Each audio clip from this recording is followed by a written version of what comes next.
Deborah James was a very prominent cancer campaigner in the UK, where for the past 5 years she chronicled her battle with bowel cancer, first on a blog, then in the Sun newspaper, then on a BBC podcast. She had close to 1 million followers on Instagram, where she was known as Bowelbabe, and in May she announced she would be getting end-of-life care at home. Since then she's raised nearly 8 million euros for cancer research. She was regularly on the front pages of newspapers, had tea with Prince William, and was honored with a damehood. Very sadly, she passed away this week at the age of 40, leaving behind a husband and 2 teenage children. And tributes have been pouring in from all around the UK, including from the Duke and Duchess of Cambridge, who said she was an inspirational and unfalteringly brave woman whose legacy will live on.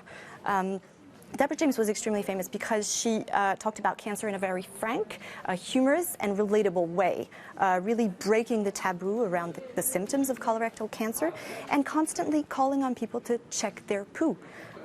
Cancer survivors have actually been thanking her for inspiring them to check for symptoms and for detecting their tumors early enough for them to get treated.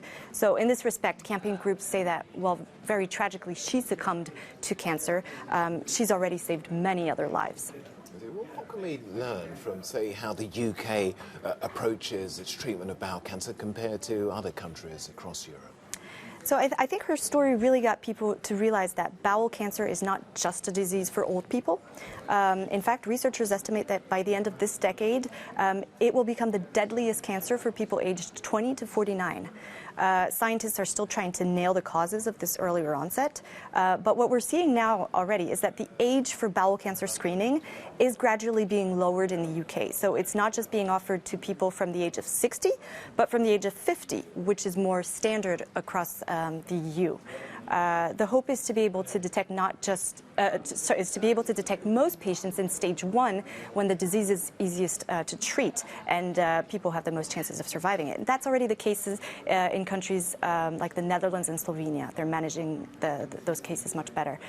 In Deborah James' case, she was diagnosed at stage 3, so detecting her cancer earlier might have changed her fate. And that's why she's been working so hard to, get people to be aware of the symptoms of bowel cancer and discuss them with their doctor if they have any concerns. So that could be a persistent change in your bowel habits, blood in your poo, or abdominal pain. And it's worth noting that the first test for bowel cancer is generally not a colonoscopy, because that might be a bit scary for people. It's actually a very simple test, a stick to take a sample of your feces at home and send it to a lab to see if there's any blood in there, and to take further tests if needed. So I'll just finish by repeating Deborah's final message, which was really to raise awareness and check your poo, because it could just save your life.